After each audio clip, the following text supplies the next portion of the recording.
স্বাধীনতার মূল্যবোধ, স্বাধীনতার চেতনা, মুক্তিযুদ্ধের চেতনাকে ধূলিসাৎ করে দিয়েছেন। আওয়ামী লীগের যেহেতু যেখানে ব্যর্থ হয়েছে, বিএনপি সেখানে সফল হয়েছে। আসসালামু আলাইকুম প্রিয় দর্শক, মাহবুব সৈকত প্রত্যেককে আমন্ত্রণ জানাচ্ছি মাই টিভি সংলাপে। দর্শক, আজ আপনারা সবাই জানেন যে 1 সেপ্টেম্বর বিশেষ একটি দিন, বাংলাদেশের জন্য বিশেষ দিন, বাংলাদেশের রাজনীতির জন্য বিশেষ দিন। আজ আমরা আলোচনার বিষয়বস্তু রেখেছি বহুদলীয় রাজনীতি এবং বাংলাদেশ।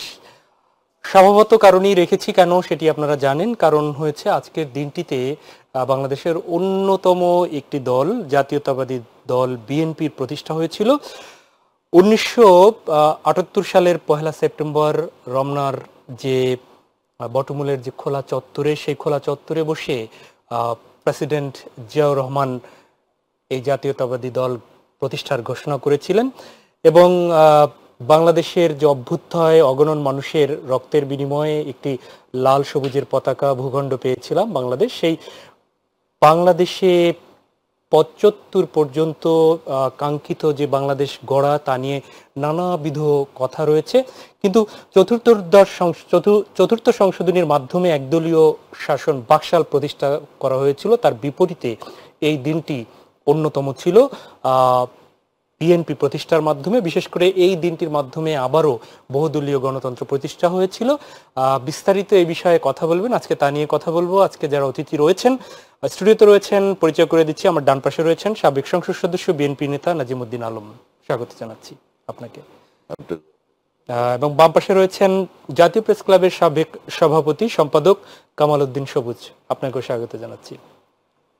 আমি নাজিমউদ্দিন আলম, আপনাকে দিয়ে শুরু করি। আপনি ডাকসুর সাবেক নির্বাচিত প্রতিনিধি, জনপ্রতিনিধি, আইন প্রণেতা।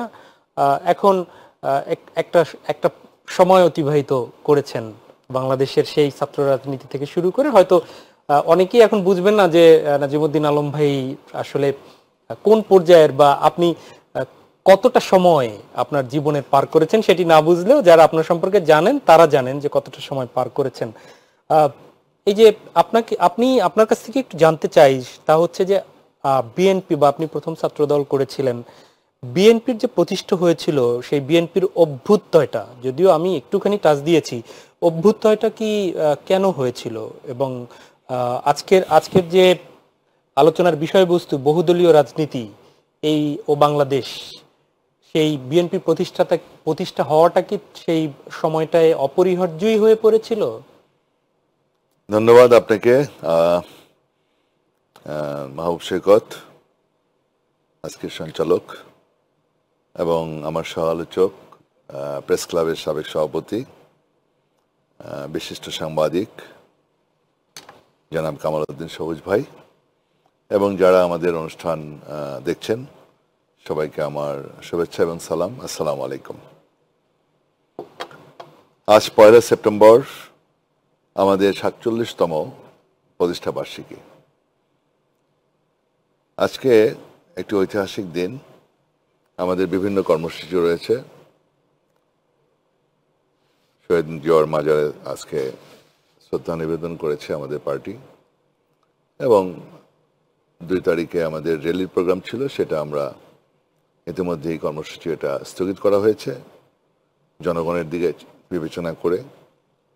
জনস্বার্থে র্যালি হলে জনস্বার্থের ব্যাঘাত ঘটবে, রাস্তাঘাট বন্ধ হয়ে যাবে, সেই জন্য আমরা পরিষ্কার পরিচ্ছন্নতার কর্মসূচি হাতে নিয়েছে।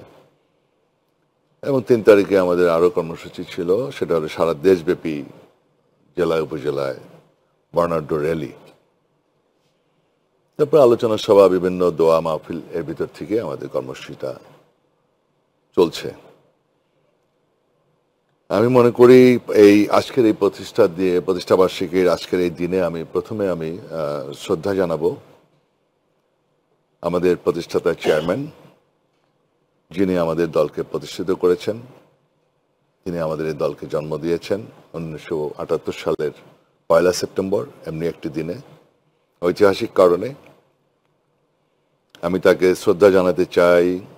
বাংলাদেশের স্বাধীনতার মহান ঘোষক, বাংলাদেশের সফল এবং প্রথম রাষ্ট্রপতি, রণাঙ্গনের বীর মুক্তিযোদ্ধা, সেক্টর কমান্ডার, বীর উত্তম খেতাব প্রাপ্ত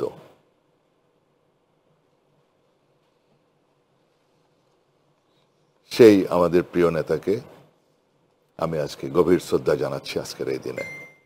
পাশাপাশি আরও শ্রদ্ধা জানাচ্ছি তার অনুপস্থিতিতে আমাদের পার্টির চেয়ারপারসন, তিনবারের প্রধানমন্ত্রী, আপসের নেত্রী, দেশনেত্রী বেগম খালেদা জিয়াকে, যিনি তার অনুপস্থিতিতে আমাদের দলকে বারবার ক্ষমতায় নিয়ে এসছেন, জনগণের সুষ্ঠু ভোটের মাধ্যমে নির্বাচিত হয়ে এবং বাংলাদেশের যে প্রান্তে উনি দাঁড়িয়েছেন সেখানে উনি জয়ী হয়েছেন, আনবিটেন চ্যাম্পিয়ন, সবচেয়ে জনপ্রিয়, এখনো তার আকাশচুম্বী জনপ্রিয়তা। সে আমাদের প্রিয় নেত্রীকে আজকে গভীর শ্রদ্ধা জানাচ্ছি এবং তার দীর্ঘায়ু কামনা করছি আজকের এই দিনে। পাশাপাশি আরো স্মরণ করছি আমি আজকের এই দিনে ফ্যাসিস্ট সরকার আমার নেত্রীর জনপ্রিয়তায় ঈর্ষান্বিত হয়ে তাকে মিথ্যা সাজা দিয়ে উদ্দেশ্যমূলকভাবে তার জনপ্রিয়তায় ঈর্ষান্বিত হয়ে তাকে কারারুদ্ধ করা হয়েছিল, মিথ্যা সাজা দেওয়া হয়েছিল। তার অনুপস্থিতিতে আমাদের দলকে ঐক্যবদ্ধ রেখেছেন এবং ফ্যাসিবাদ বিরোধী আন্দোলনে যিনি সুদূর প্রবাসে বসে যে আমাদেরকে সুষ্ঠুভাবে পরিচালনা করেছেন, আমাদের দলকে ঐক্যবদ্ধ রেখেছেন, সেজন্য আজকের এই দিনে আমি তার প্রতিও আমি গভীর শ্রদ্ধা জানাচ্ছি, তাকে আন্তরিক ধন্যবাদ জানাচ্ছি আজকের এই দিনে।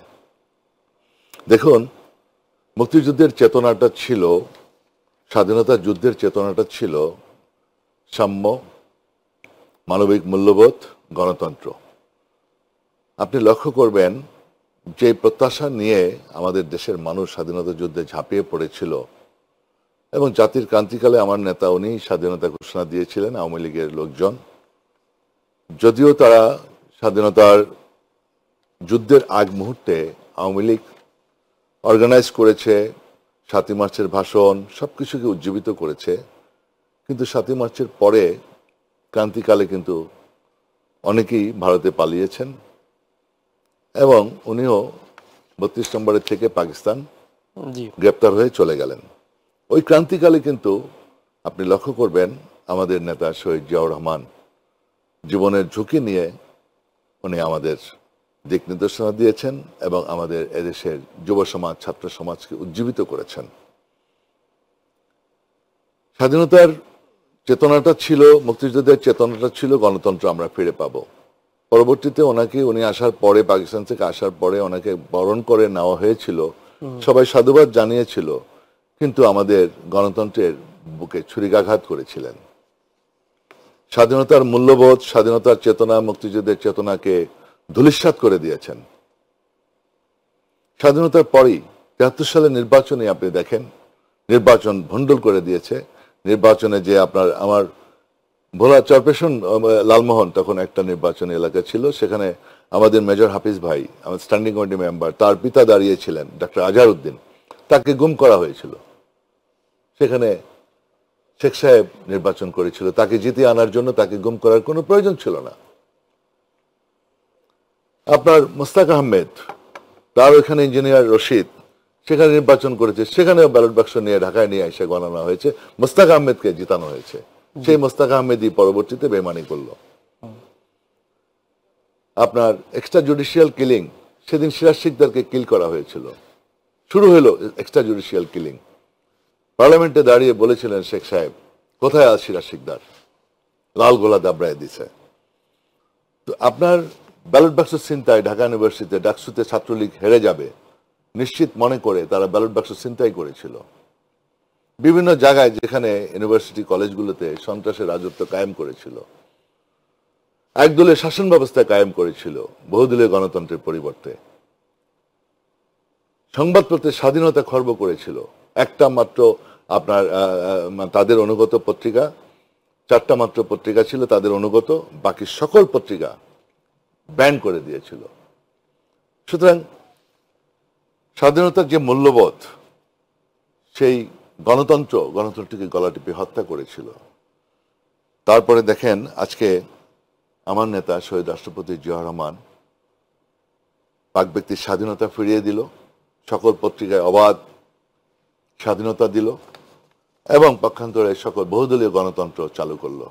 এবং শেখ হাসিনাকেও উনি আসার পারমিশন দিল, 32 নম্বর খুলে দেওয়া হলো, সকলে রাজনীতি করার একটা সুযোগ করে দিল।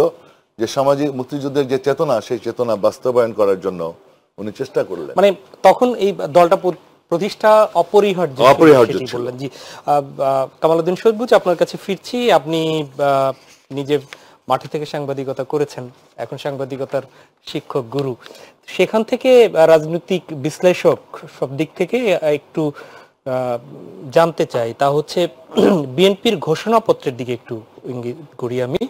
ঘোষণাপত্রে বলা হয়েছিল যে বাংলাদেশি জাতীয়তাবাদের ভিত্তিতে ইস্পাত কঠিন গণ ঐক্য, এটি ঘোষণাপত্রে, এবং ব্যাপক জনভিত্তিক গণ ঐক্য এবং রাজনীতি প্রতিষ্ঠা, জাতীয় অর্থনৈতিক মুক্তি, আত্মনির্ভরশীলতা, প্রগতি অর্জন, সাম্রাজ্যবাদ, সম্প্রসারণবাদ, নয়া উপনিবেশের বিভীষিকা থেকে মুক্তির লক্ষ্যে বিএনপি গঠিত হয়েছে। তাহলে বিএনপি কেন গঠিত হয়েছে, সেই জায়গায় যে কারণে গঠিত হয়েছিল, সেই কারণটা বা সেই লক্ষ্যটা কতটা পূরণ হয়েছে বলে আপনি দেখছেন? ধন্যবাদ। আপনি এতক্ষণ যা বললেন যে কারণে বিএনপি প্রতিষ্ঠিত হয়েছে, বাংলাদেশি জাতীয়তাবাদ, গণতন্ত্র, সাম্রাজ্যবাদের বিরুদ্ধে অবস্থান, এবং সর্বোপরি বাংলাদেশের মাটি ও মানুষের যে রাজনীতির কথা বলে শহীদ প্রেসিডেন্ট জিয়া রহমান যে বিএনপি প্রতিষ্ঠা করেছিলেন 47 বছর আগে 1978 সালে, এবং আজকে তার প্রতিষ্ঠাবার্ষিকী, সেই 47 বছর আগে যে প্রেক্ষাপটে বিএনপি প্রতিষ্ঠিত হয়েছিল, আজকে 47 বছর পরে সেটা এখনো মানে স্পষ্টতই প্রমাণ করে যে এই রাজনীতি বাংলাদেশের জন্য কতটুকু দরকার এবং কতটুকু কার্যকর। এই নিয়ে এই যে দীর্ঘ পথ পরিক্রমা, 47 বছরে বিএনপি বিভিন্ন সময় ক্ষমতায় ছিল, বিরোধী দলে ছিল, এই নিয়ে নানা আলোচনা সমালোচনা থাকতে পারে, কিন্তু এই রাজনীতির যে প্রয়োজনীয়তা এবং এই রাজনীতির যে অপরিহার্যতা, এটা এখনো মানে কি বলে মানে মানে মানে খুবই মানে স্পষ্টতই এটা সবাই মানে এটা স্বীকার করে রাখবেন। আপনি দেখেন বাংলাদেশের স্বাধীনতার পর যে 3.5 বছর যে শেখ মুজিবের শাসন আমল, যেটা এত দ্রুততম সময়ে, যিনি 1972 সনের আগে 71 সনের আগে পর্যন্ত উনি যত এত আকাশচুম্বী জনপ্রিয়তা ছিল, 3 বছরও যায়নি, তার মৃত্যুর আগে উনি এত জনপ্রিয় হয়ে পড়লেন যে মানে কি পরিমাণ একটা বাংলাদেশের স্বাধীনতা প্রাপ্তির পর এই যে মানুষগুলি ওনাকে সমর্থন করেছিল, তাদেরই বেশিরভাগ মানুষ তার বিরুদ্ধে চলে গেছে, কারণ এখনকার জেনারেশন তো তখন ছিল না। এবং দেখেন, এবং এর পরবর্তী আমরা অনেক কিছু জানি সেই ইতিহাসে বা নাইবা গেলাম। এরপরে আমরা 7ই নভেম্বরের বিপ্লব এবং সংহতি দেখতে পেলাম, সিপাহী জনতার বিপ্লব যেটাকে বলে। এরপরে যেটার মধ্যে দিয়া শহীদ প্রেসিডেন্ট জিয়া রহমানের ক্ষমতার কাছাকাছি আসা এবং পরবর্তীতে সিপাহী জনতার বিপ্লবের মধ্যে দিয়ে উনি যে ক্ষমতায় আসলেন এবং পরবর্তী পর্যায়ে যে একদলীয় শাসন থেকে বহুদলীয় গণতন্ত্রের প্রবর্তন করলেন, উনিই তো করেছেন। এবং বহুদলীয় গণতন্ত্রের প্রবর্তনের মধ্যে দিয়ে দেখেন উনি যে পার্লামেন্ট করেছিলেন 1979 সালে, সেটা দেখেন সেই পার্লামেন্টের যদি দিকে তাকাই, এখন পর্যন্ত বলা হয় যে বাংলাদেশের বেস্ট পার্লামেন্ট নাকি ছিল সেটা 1979 সালের পার্লামেন্ট। তখনকার ল মেকারদেরকে আপনি দেখেন, শহীদ প্রেসিডেন্ট জিয়া রহমানই করেছেন। এবং বাংলাদেশি জাতীয়তাবাদের ভিত্তিতে এদেশে একটা বৈষম্যহীন সমাজ থাকবে, এখানে ন্যায় বিচার থাকবে, এবং এগুলো উনার শাসন আমলের, উনি তো মাত্র 5 বছরের সামান্য কিছু বিষয় প্রেসিডেন্ট ছিলেন, এই 5 বছরে উনি যে পরিমাণ কাজ করেছেন এবং এই যে রাজনীতি উনি তৈরি করে দিয়ে গেছেন, যে রাজনীতি দর্শনকে এমনভাবে বাংলাদেশের মাটি এবং মানুষের মধ্যে উনি আপনি এটাকে মানে ভিতরে ঢুকিয়ে দিতে পেরেছেন যে মানুষ আজও সেই রাজনীতিকে মানে মনে করে যে এটা সঠিক। এবং দেখেন সেই রাজনীতি দীর্ঘদিন কিন্তু চলছে, এবং এটা পরবর্তী পর্যায়ে শহীদ জিয়া রহমানের মৃত্যুর পর বেগম খালেদার হাতে এসেছে সেই নেতৃত্ব, এবং উনিও অন্যত যোগ্যতার সঙ্গে দীর্ঘ 8-9 বছর স্বৈর শাসনের বিরুদ্ধে এরশাদ বিরোধী আন্দোলন করেছেন, এবং গণতন্ত্রকে পুনরুদ্ধারে উনি বাংলাদেশের ইতিহাসে ওনার নাম স্বর্ণাক্ষরে লেখা থাকবে, উনিও কিন্তু এবং ভূমিকা রেখেছেন। এবং এর পরবর্তী পর্যায়ে দেখুন 2006 পর্যন্ত আমরা জানি যে 90-এর গণ অভ্যুত্থানের পরে যে, এবং 90-এর গণ অভ্যুত্থানের পর থেকে 2006 পর্যন্ত যে এই সময়টা কাল 3টা নির্বাচন হয়েছে, এর মধ্যে 2বারই বিএনপি ক্ষমতায় এসেছে, 3বার উনি প্রধানমন্ত্রী ছিলেন, এবং উনিও সে রাজনীতিকে এগিয়ে নিয়ে গিয়েছেন। এবং জিয়া রহমান সাহেবের এখন মনে করেন শহীদ প্রেসিডেন্ট জিয়া রহমান এর পরবর্তী পর্যায়ে খালেদা জিয়া এটা নিয়ে গেছেন। এরপরে দেখেন বাংলাদেশের মহা বিপত্তির মধ্যে পড়েছিল বাংলাদেশ, কিন্তু দেখেন 54 বছরে বিভিন্ন সময় পথ হারিয়েছে। স্বাধীনতার পর একাধিকবার পথ হারিয়েছে, আবার পথ খুঁজে পায়, খুঁজে পেয়ে কিছুদিন আমরা চলতে পারি, এরপর আবার আমরা পথ হারিয়ে ফেলি আমাদের মধ্যে, আমাদের দেশের মধ্যে। এবং আর আমাদের দেশের যারা, আমরা অনেকে মনে করেন যে যারা রাজনৈতিকভাবে মানে মানে বলে একটা করে আর একটা নিজের দেশের প্রতি, বাংলাদেশের মানুষের প্রতি যাদের কোনো কমিটমেন্ট নাই, এই ধরনের হাতে যখন পড়ে তখন এই ধরনের ঘটনা ঘটে। তা আজকে দেখেন গত 17-18 বছর ধরে বিএনপি কিন্তু ক্ষমতায় নাই, এবং এই 17-18 বছরে বিএনপি এই যে নিপীড়ন নির্যাতন, এবং তাদের আমার জানা মতে তাদেরই মানে তথ্য অনুযায়ী 50 লক্ষ তাদের লোকজনকে আপনার মামলা দেওয়া হয়েছে, 1700 মানুষ সম্ভবত গুম হয়েছে, এরকম একটা ফিগার। তারপরে এভাবে তারা যে নিপীড়ন নির্যাতনের মধ্যে দিয়ে 17-18 বছর, এবং খালেদা জিয়ার মতো একজন নেত্রীকে মানে বিনা আপনার একটা মানে ইয়েতে জেলে পুরো হয়েছে, মানে মানে একটা ভুয়া একটা কেসের মাধ্যমে। যাই হোক, সেই আলোচনা যাচ্ছি না। এখন দেখেন এই 18 বছরে কিন্তু বিএনপি এই গত 18 বছর এবং এর আগে একটা পরিণত রাজনৈতিক দলে পরিণত হয়েছে। এখন আজকে আমরা যেটা বলতে চাই যে আজকে যে নতুন প্রেক্ষাপট তৈরি হলো, আমি যদি একটু নতুন প্রেক্ষাপট নিয়ে পরে যদি শুনি, আমি এর পরে একটু আসি, তার আগে একটু আলম ভাইয়ের কাছ থেকে একটু ঘুরে আসি। না, আমি একটা লাইন বলে শেষ করি। সেটা হচ্ছে যে আপনি যেটা আমার কথাটা হচ্ছে যে আপনি যে প্রশ্নটা করেছিলেন, শহীদ প্রেসিডেন্ট জিয়া রহমান সাহেব যে রাজনীতির জন্ম দিয়ে গেছেন, যে রাজনৈতিক দর্শন বাংলাদেশে, সেটা বাংলাদেশের এই রাজনীতিটাই করতে হবে। এটা যদি বিএনপি আমি মনে করি করতে পারবেন, তাদের যদি সঠিকভাবে পরিচালিত করে ভবিষ্যতে নিয়ে যায়, তাহলে বাংলাদেশের মানুষের বেশিরভাগ তাদের পিছনেই থাকবে। রাজনীতিটা করতে হবে সেভাবে, সেই নেতৃত্বটা, সেটা ওনাদের উপরেই বর্তায়। দর্শনটা ঠিক রেখে, দর্শনটা আছে, দর্শনটা তো বিএনপি তো দর্শনটা চেঞ্জ করে নাই, বহুদলীয় গণতন্ত্রের কথাও চেঞ্জ করে না, কিন্তু কথাটা হচ্ছে ওনাদের যে নির্বাচনী আর ওনাদের যে আপনার যে কি বলে পার্টির যে দর্শন, যে পার্টির যে আপনার ম্যানিফেস্টো আছে, সেটাকে মনে রেখে সেটাকে প্রতি কমিটেড থেকেই রাজনীতিটা করতে হবে। কারণ বাংলাদেশের মানুষ এখন নতুন জেনারেশন এসেছে, তারা কিন্তু খুবই ভালো বোঝে। এখানে বিএনপি ইচ্ছা করলেই চেঞ্জ করতে পারবে না, বিএনপি ইচ্ছা করার কোনো কারণও নাই। কারণ বিএনপি তো জন্মই হচ্ছে আওয়ামী লীগের, যেহেতু যেখানে ব্যর্থ হয়েছে বিএনপি সেখানে সফল হয়েছে, সেই রাজনীতিটা করেছে। কারণ বিএনপি এটা কেন বুঝবে না, সেই রাজনীতিটা না করে তারা আনপপুলার হয়ে যাবে। তো কাজেই তারা তাদের রাজনীতির স্বার্থেই সেটাকে করতে হবে। প্রশ্ন হচ্ছে একাধিকবার স্বাধীনতার পরবর্তীতে সবচেয়ে বেশি সময় বলা যায় জনগণের ম্যান্ডেট নিয়ে রাষ্ট্র পরিচালনায় আপনারা ছিলেন, যদি জনগণের ম্যান্ডেট হিসেবে ধরা হয়। বা তো সেখানে এই যে পরিচালনা ছিলেন, সেখানে আপনাদের দলের মধ্যেই আপনাদের ঘোষণায় একদম বলেছেন যে ইস্পাত কঠিন গণ ঐক্য, তারপরে জাতীয় এবং অর্থনৈতিক মুক্তি। এই গণ ঐক্য কতটা আপনারা গড়ে তুলতে পেরেছিলেন এবং পারছেন, এবং এই জাতীয় এবং অর্থনৈতিক মুক্তি রাষ্ট্র ক্ষমতায় বা পরিচালনার দায়িত্বে যখন ছিলেন, তখন কতটা আসলে এই মুক্তিগুলো আপনারা অর্জন করাতে পেরেছেন বাংলাদেশের মানুষকে, বা বিএনপি পেরেছে?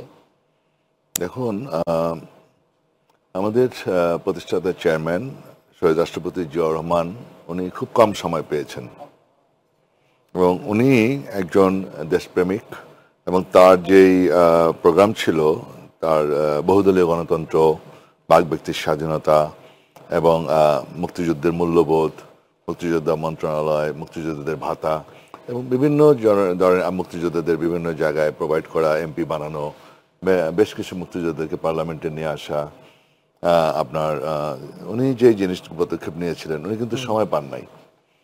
কিন্তু ওনাকে যে জাতীয় আন্তর্জাতিকভাবে তাকে, যেহেতু উনি দেশকে স্বনির্ভর এবং একটা সুন্দর রাষ্ট্র এগিয়ে যাওয়ার তার যে ভীষণ ছিল, এটা কারণেই কিন্তু আমরা সবাই আকৃষ্ট হয়েছিলাম। এবং আপনি লক্ষ্য করেন যে আমি একটু আগেও বললাম যে তার ভিতরে যে ডেমোক্রেটিক অ্যাটিচিউড, সেটা আপনি লক্ষ্য করবেন যে প্রতিপক্ষ আওয়ামী লীগ যখন ডক্টর কামাল হোসেন সাহেব তার কাছে গিয়ে আবেদন করলো যে তাদের নেত্রীকে তারা ফিরিয়ে আনতে চান, সাথে সাথে তিনি বললেন অবশ্যই উনি আসবেন। আচ্ছা, ওনাকে নিয়ে আসলেন। ওনাকে নিয়ে আসার পরে উনি আসলেন, তার 13 দিনের মাথায় আমার নেতা চিটাগাং সার্কিট হাউসে তাকে শাহাদাত বরণ করতে হলো। এবং সেই নেত্রী দেখেন আপনি, সে বর্ডার দিয়া মানে বোরখা পরে পালিয়ে যাওয়া শুরু করছে। আর তার মানে আপনার উচ্চাভিলাষী কয়েকজন সেনাবাহিনী এবং শেখ হাসিনা হারসেলফ এবং বিদেশি চক্রান্ত, সেই চক্রান্তে যারা বাংলাদেশের উন্নতি চায় না, যারা বাংলাদেশ স্বনির্ভর বাংলাদেশ, একটা সুন্দর বাংলাদেশ, ইকোনমিক্যালি সমৃদ্ধ বাংলাদেশ এটা চায় না, এবং সেদিকেই যে রহমান নিয়ে যাচ্ছিল, আজকে সেই পথ গতিরোধ করে দিল তার শাহাদাত বরণ করার মধ্য দিয়ে। তারপরে দেখেন আমাদের নেতৃত্ব ওনার আসার কথা ছিল না দলে, কিন্তু সেই নেত্রী আবার দলটা হাল ধরলেন। জি, আচ্ছা, তারপরে দেখেন উনি যেভাবে আপনার আপসহীন ভাবে নেতৃত্ব দিল, ওই যেমন আমাদের নির্বাচিত সরকার ছিল বিচারপতি জাস্টিস সাত্তারের কাছ থেকে এরশাদ কয় বছর পরে নির্বাচিত সরকার তার কাছ থেকে নিয়ে গেল। আপনি ঐতিহাসিক ধারাবাহিকতা বললে আমরা হয়তো সময় পাবো না, সুনির্দিষ্টভাবে আমরা আমাদের সদিচ্ছা। জি, 1982 সালে তো মানে বেগম খালেদা জিয়া এই একদম গৃহবধূ থেকে রাজনীতিতে আসলেন। তারপরে তো তারপর থেকে রাষ্ট্রর পরিচালক কিংবা প্রধানমন্ত্রী, প্রথম নারী প্রধানমন্ত্রী, প্রধানমন্ত্রী, তারপর থেকে রাষ্ট্রপ্রধান, সরকার প্রধান হিসেবে এই যে সময়গুলো বিএনপির যে সবচেয়ে বেশি চ্যালেঞ্জ কি মোকাবেলা করতে হয়েছে বলে আপনি মনে করছেন? অপোজিশন ছিল আওয়ামী লীগ, জি, এবং আওয়ামী লীগের সাথে আরো বিভিন্ন শক্তি যেমন জাতীয় পার্টি, এরা বিভিন্নভাবে আমাদের নেত্রীকে বিভিন্নভাবে আপনার হরতাল এটা সেটা বিভিন্ন কর্মসূচি দিয়ে অনেক ডিস্টার্ব করেছে। তারপরেও উনি তার চক্ষুনাতে দিয়ে উনি চেষ্টা করেছেন আমাদের দলকে এগিয়ে নিয়ে যাওয়ার।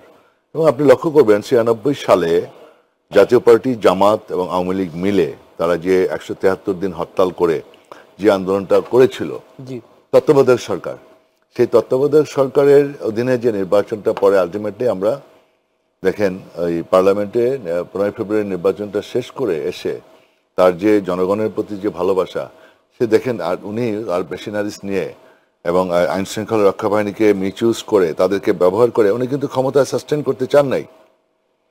বেগম খালেদা জিয়া কিন্তু চান নাই কন্টিনিউয়াসলি।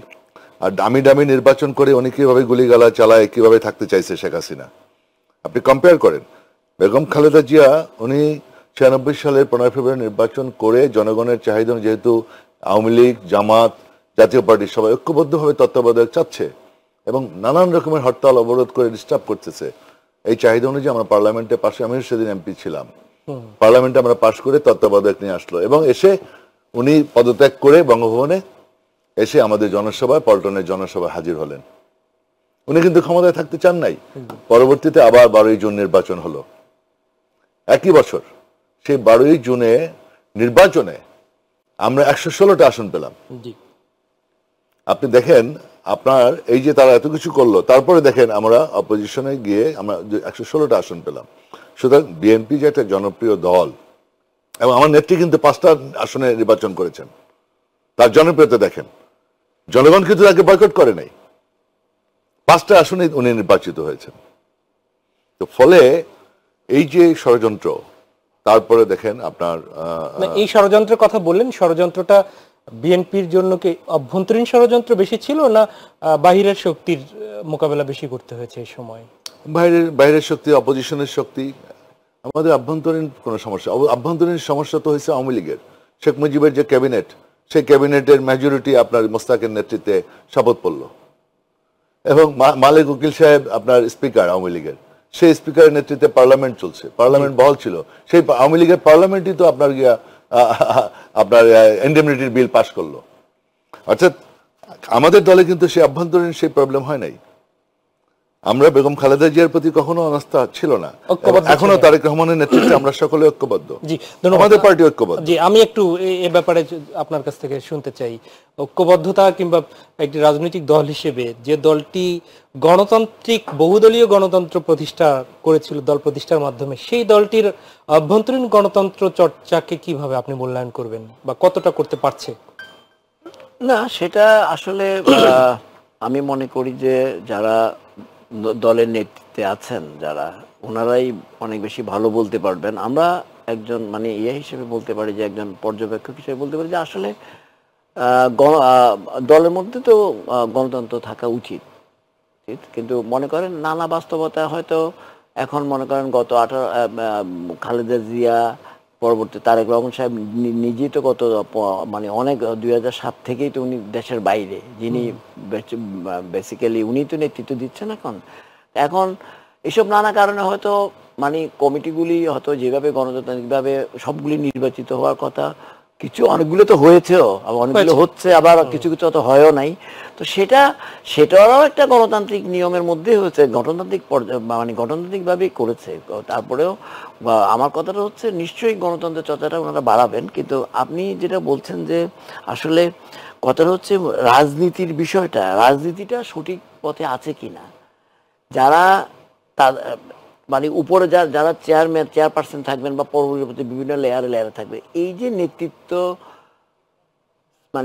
মানে সিলেক্ট করার ক্ষেত্রে যদি আপনার মাঠ পর্যায়ে ছেড়ে দেওয়া হয়, তাহলে আমার মনে হয় হয়তো অনেক ভালো নেতৃত্ব বাইরে আসতে পারে। কিন্তু যারা অলরেডি নেতৃত্বে আছেন সেখানে তাদের মানে চুজ করার ক্ষেত্রে আমার মনে হয় যারা করেন তাদের এখানে অনেক দূরদর্শিতার পরিচয় দেওয়া উচিত, কারণ তারাই তো বিভিন্ন জায়গায় নেতৃত্বগুলি দিবেন। কারণ একেবারে কেন্দ্রীয় নেতৃত্ব তো সব জায়গায় সবকিছু করেন না, একদম গ্রাসরুট লেভেল পর্যন্ত। কারণ সেই নেতৃত্ব সিলেকশনে যদি ভুল করেন, তাহলে রাজনীতি জন্য অসুবিধা তৈরি হইতে পারে। তারা যে রাজনীতিটা করেন, বিএনপি যে রাজনীতি, কাজেই এখানে কিছু সমস্যা নাই, আমি সেটা বলবো না, সমস্যা তো থাকতেই পারে, এত বড় দল, সমস্যা আছে। আমার মনে হয় ট্রায়াল অ্যান্ড এররের মাধ্যমে তারা নিশ্চয়ই এটা কারেক্ট করে নেবেন, এবং নিলে তাদেরই ভালো হবে, দলের জন্য ভালো। কারণ তাদের তো রাজনীতিটা করতে হবে, সেই রাজনীতি কাকে দিয়ে করাতে পারলে অনেক বেশি জনসম্পৃক্ততা হবে, অনেক বেশি সেটা গ্রহণযোগ্য হবে, অনেক বেশি কমিটেড থাকবে, সেই ধরনের নেতৃত্ব চুজ করা উচিত সর্বপর্যায়ে, এবং সেটা দলের স্বার্থেই করা উচিত। এবং যারা এখন খালেদা জিয়া এখন হয়তো শারীরিকভাবে কিছুটা অসুস্থ আছেন, তারেক রহমান সাহেব এখন দল দেখছেন, উনি নিশ্চয়ই এগুলো ভালো বুঝেন নিশ্চয়ই, এবং ওনারা নিশ্চয়ই তো চাইবেন না যে এমন নেতৃত্ব ওনারা মানে সিলেক্ট করবে যে নেতৃত্বের দ্বারা ওনারা ড্যামেজ হবে বা রাজনীতি ড্যামেজ হবে। কারণ আলটিমেটলি তো দায়িত্বটা ওনাদের উপর এসে পড়বে নিশ্চয়ই। কাজে এটা করবেন না বলে আমার ধারণা। এবং যে জায়গায় ভুলটা আছে, যদি যে ভুল হয়তো আছে কিছু কিছু জায়গায়, আমি মনে করি শুধরাই নেবেন ওনারা। ফর ইউর ইনফরমেশন, আপনি যেটা আলোচনা করছিলেন, আমি আপনাকে একটু মানে করতে চাই, সাপ্লিমেন্ট করতে চাই। সেটা হলো আমার নেতা মানে ভারপ্রাপ্ত চেয়ারম্যান, তার করার নির্দেশ, আমাদের যে এখন যে উপজেলা কমিটি, জেলা কমিটিগুলি গঠন হচ্ছে, পুরা সারা দেশে আমাদেরকে দায়িত্ব দেওয়া হয়েছে কেন্দ্রীয় কমিটির নেতাদের। এবং প্রত্যেকটা উপজেলা জেলায় যে এখন কমিটিগুলো হচ্ছে, অলরেডি অনেকগুলো একদম তৃণমূল পর্যায়ের নেতা কর্মীরা নির্বাচিত করে, যারা আন্দোলন সংগ্রামে ছিল, যাদের ভিতরে কমিটমেন্ট আছে, অটোমেটিক্যালি কর্মীরা সেভাবে ভোট দিয়ে একদম ব্যালটের মাধ্যমে নির্বাচিত করে দায়িত্বপ্রাপ্ত নেতারা একদম হাউজে ঘোষণা দিচ্ছে। বিপরীত চিত্র এবং অভিযোগ কিন্তু আছে আলম ভাই। না, একদম পরিষ্কার, প্রত্যেকটা জেলা উপজেলা কেন্দ্রীয় নেতাদের পকেট কমিটি হওয়ারও কিন্তু কিছু কিছু জায়গায় অভিযোগ। আপনি একটা এভিডেন্স দেখাইতে পারবেন না। ইদানিং যে কমিটিগুলো হচ্ছে, যদি কোনো আলোচনার মাধ্যমে যদি ক্যান্ডিডেট কেউ না থাকে, কন্টেস্ট না করে, সমঝোতা হয়ে যায়, সেটা ভিন্ন কথা। আর যেখানে সমঝোতা হয় না, যেখানে কন্টেস্ট হয়, প্রেসিডেন্ট ক্যান্ডিডেট 2 জন বা 3 জন, secretary candidate president, secretary candidate 2 জন বা 3 জন হয়, সেখানে একদম ব্যালট। আলম ভাই, আপনার কাছে আসি, তা হচ্ছে যে এই যে এতটা পথ পেরিয়ে নতুন একটি আবার ক্ষণে বিএনপি আসলো, দীর্ঘ ফ্যাসিবাদের সময়টা পার হয়ে, এখনকার সময়ের কি চ্যালেঞ্জ বলে মনে করছেন আপনারা, এবং সেটি পার হওয়ার জন্য, সেই চ্যালেঞ্জ মোকাবেলার জন্য আপনারা কতটুকু সক্ষম হয়েছেন বলে মনে করেন? দেখুন, আমরা তো আসলে 17টি বছর যাবত এই ফ্যাসিবাদ বিরোধী আন্দোলন আমরা চালিয়ে গিয়েছি। আমাদের চরে উত্তরে পেরিয়ে আমাদের অনেক বাধা বিপত্তি, আমাদের নেত্রীকে কারাগারে রাখা হলো, আমাদের নেতাকে মামলা দিয়ে বাইরে রাখা হলো, তারপরে আমরা এগুলো যদি বলেন যে সামনে তো নির্বাচন আসছে, এখন আমাদের নির্বাচনটা হলো বড় চ্যালেঞ্জ। তো আমরা ভোটের অধিকারের জন্য আন্দোলন করেছি, গণতন্ত্রের জন্য আন্দোলন করেছি, গণতন্ত্রকে বারবার গলা টিপে হত্যা করেছে আওয়ামী লীগ। ফলে এই নির্বাচনটাই, জাতীয় নির্বাচনটাই এখন আমাদের কাছে চ্যালেঞ্জ। প্রত্যেকটা মানুষ চায় একটা স্টেবল গভর্নমেন্ট, একটা শক্তিশালী গভর্নমেন্ট, নির্বাচিত সরকার। এই নির্বাচিত সরকার হলে পরে মানুষের কনফিডেন্স বাড়ে, প্রশাসনের কনফিডেন্স বাড়ে, বিনিয়োগকারীদের কনফিডেন্স বাড়ে, দেশি বিদেশি সকল ইনভেস্টরদের কনফিডেন্স বাড়ে। তো ফলে আপনার সেজন্য দরকার একটা নির্বাচিত সরকার। এর মাঝে যেমন অনেকে উঠাইছিল প্রথমে স্থানীয় নির্বাচন, হ্যাঁ, এখন আবার দেখেন ডাকসু নির্বাচন, জাকসু নির্বাচন, সেখানে আবার দেখেন কি গন্ডগোল শুরু হয়েছে চিটাগাং ইউনিভার্সিটিতে, ময়মনসিংহ ইউনিভার্সিটিতে আজকে হল ত্যাগ করতে হয়েছে, মারা গেছে, আহত হয়েছে, চিটাগাং ইউনিভার্সিটিতে মারা যাচ্ছে। তো এগুলো তো একটা চ্যালেঞ্জ। এই মুহূর্তে আমাদের জাতীয় নির্বাচনটা ছিল চ্যালেঞ্জ। এই সরকারের বিভিন্ন রকমের প্রশাসনিক দুর্বলতা আছে, আপনি জানেন। না, আমি ওই দিকটা যেতে চাচ্ছি না। তো এই যে চ্যালেঞ্জের মধ্যে সাম্প্রতিক সময়ে একদমই আপনি ডাকসুর প্রতিনিধিত্ব করেছেন, ডাকসুর সাবেক ভিপি নুরুল হক নূর, তার উপরে আঘাত আসলো, এইগুলো কি কোনো সমীকরণ দেখতে পান? এগুলো তো বিভিন্ন পরিকল্পিত একটা ষড়যন্ত্র, এটা একটা অস্থিতিশীল অবস্থা তৈরি করা। এই অস্থিতিশীল অবস্থা তৈরি করার জন্য বিদেশে বসে আছে, টাকা পয়সা লুটপাট করেছে যারা 17টি বছর লুণ্ঠন করে হাজার হাজার লক্ষ লক্ষ কোটি কোটি টাকা, হাজার হাজার কোটি টাকা পাচার করেছে, সেই টাকা পয়সা নিয়ে সমস্ত টাকা পয়সা ছাড়তেছে। এর মোকাবেলায় আপনারা কতটা সফল হবেন? জাতীয় নির্বাচন প্রয়োজন। এই জন্য জাতীয় নির্বাচন হলে পরে বিচার প্রক্রিয়া চলমান প্রক্রিয়া, বিচার করতে হবে এদের। আপনার 57 জন অফিসারকে মেরে ফেলেছে পিলখানায়। আপনার আমাদেরকে জুলাই আগস্টে যে আমাদের 1,500 খুন, নির্বাচনটা এই জন্য খুবই জরুরি। 17 বছর আমাদের খুন করেছে। আজকে আইন উপদেষ্টা বলেছেন যে নির্বাচন আয়োজনের ব্যাপারে সরকার চলমান প্রক্রিয়া সংস্কার যেতে, প্রত্যেকটা জিনিসই তো স্লো। আমি এই জন্য নির্বাচনটা আমাদের সরকারের জন্য চ্যালেঞ্জ, এই দেশের জনগণের জন্য, আমাদের সকলের জন্য নির্বাচন। অনেক ধন্যবাদ কামালউদ্দিন সবুজ।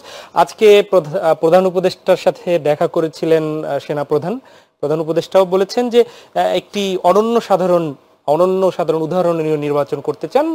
সেনা প্রধানও বলেছেন যে এ ব্যাপারে সার্বিক সহযোগিতা করার কথা। তো সেই অবস্থায় দাঁড়িয়ে রাজনৈতিক দলগুলো বা ফ্যাসিবাদ বিরোধী আন্দোলনে থাকা দলগুলো এবং বিশেষ করে বিএনপির জন্য সামনে কি চ্যালেঞ্জ দেখছেন? ইতিমধ্যে গণ অধিকার পরিষদের সভাপতি নুরুল হক নূরের অবস্থাও দেখেছেন, সেটির সাথেও কেউ অনেক কিছু মিক্স করতে চান। তো সেই সব বিষয়ে আপনার একটু ছোট্ট করে কমেন্ট শুনতে চাই। না, আপনি ঠিকই বলেছেন। এটা তো আজকে সেনাপ্রধান চিফ অ্যাডভাইজারের সঙ্গে দেখা করেছেন, রাষ্ট্রপতির সঙ্গে দেখা করেছেন, সেখানে আলোচনা হয়েছে অনেক কিছু, 3 সফর এবং আইন শৃঙ্খলা রক্ষা। এবং প্রফেসর ইউনূস সাহেব কালকে যখন আপনার 3টি রাজনৈতিক দলের সঙ্গে দেখা করেছিলেন, সেখানেও উনি স্পষ্টতভাবে বলেছেন যে আগামী ফেব্রুয়ারিতে নির্বাচন, উনি দ্রুত ওই নির্বাচনের মধ্যে দিয়ে একটি নির্বাচিত সরকারের কাছে ক্ষমতা হস্তান্তর করছেন। এবং এটাও বলা হয়েছে যে নির্বাচনের বিকল্প যদি কেউ ভাবেন, সেটা হবে জাতির জন্য একটা বিপজ্জনক বিষয়। আসলে এই ফেব্রুয়ারিতে নির্বাচনটা দেওয়া হয়েছে, যেটা মানে রোজার আগে হওয়ার কথা, সেটাকে কেন্দ্র করে সবকিছু আবর্তিত হওয়া উচিত। কিন্তু এতে আমরা কিছু জিনিস দেখতে পাচ্ছি যে নির্বাচনকে ভণ্ডুল করার একটা প্রচেষ্টা কিন্তু আছে, দেশি বিদেশি ষড়যন্ত্র আছে। এবং সেটা কিন্তু দেখেন, বিএনপির ভারপ্রাপ্ত চেয়ারপারসন জনাব তারেক রহমান সাহেব কালকের একটা বক্তৃতায় বলেছেন যে নির্বাচনকে কেন্দ্র করে মানে ষড়যন্ত্রের ডালপালা গজাতে শুরু করছে। এবং বলেছে, আমি কিছুদিন আগে বলেছিলাম যে অদৃশ্য শক্তি সক্রিয় হচ্ছে, এখন সক্রিয় অদৃশ্য শক্তির হাত আছে। কালকে উনি বলেছেন যে এই অদৃশ্য শক্তি এখন দৃশ্যমান হচ্ছে। এবং নূরের ঘটনাটা একটা, কিছুদিন আগে 71 মঞ্চের নামে একটা ঘটনা ঘটেছে, সেটা একটা। এই যে বিভিন্নভাবে, এবং আমি তো মনে করি চট্টগ্রাম বিশ্ববিদ্যালয়ে যে ঘটনা ঘটেছে, সেখানে আপনি জানেন যে সেই যে ছাত্রদের সঙ্গে যে পিটিয়েছে, যে গ্রামবাসীর নাম দিয়ে, গ্রামবাসীদের মধ্যে ছাত্রলীগ ঢুকে গেছে। এবং এরা কিন্তু যেখানেই পাচ্ছে সেখানে ঢুকে পড়ছে, যেখানে পাচ্ছে। এই যে জিনিসগুলিকে মানে কন্টেইন করার জন্য আমি মনে করি বিএনপি যেহেতু সর্ববৃহৎ রাজনৈতিক দল, নির্বাচন, দেশের আইন শৃঙ্খলা রক্ষা থেকে শুরু সবকিছুতে সবচেয়ে বেশি দায়িত্ব আপনার বিএনপির, এবং সেটাই করবেন। না হলে সেটা বিএনপির জন্য বিপজ্জনক হয়ে দাঁড়াতে পারে। কারণ নির্বাচনটা সুষ্ঠুভাবে করাই একটা বড় চ্যালেঞ্জ, এবং সেই চ্যালেঞ্জটা উঠাতে পারলেই তো বাংলাদেশ গণতন্ত্রের সড়কে আবার বিএনপির দায়িত্ব অনেক বেশি, এবং নিশ্চয়ই সেটা বিএনপি করবেন, দেশবাসীর আশা আকাঙ্ক্ষা পূরণ। অনেক ধন্যবাদ কামালউদ্দিন সবুজ আপনাকে, এবং অসংখ্য ধন্যবাদ নাজিমউদ্দিন আলম আপনাকেও। প্রিয় দর্শক, এই ছিল আমাদের আজকের আয়োজন। দেখা হবে পরবর্তীতে। আজকের এই দিনে বহুদলীয় গণতন্ত্রের যিনি প্রবক্তা এবং স্বাধীনতার ঘোষক শহীদ রাষ্ট্রপতি জিয়াউর রহমানের প্রতি আমরা আবারও সশ্রদ্ধ সালাম জানাই, এবং তার প্রতিষ্ঠিত দল বিএনপির প্রতিষ্ঠাবার্ষিকী উপলক্ষে তাদের সকল স্তরের নেতাকর্মী যে যেখানেই আছেন তাদেরকে আন্তরিক শুভেচ্ছা জানিয়ে আবারও আজকের মতো বিদায় নিচ্ছি মাই টিভি সংলাপ থেকে। আল্লাহ হাফেজ।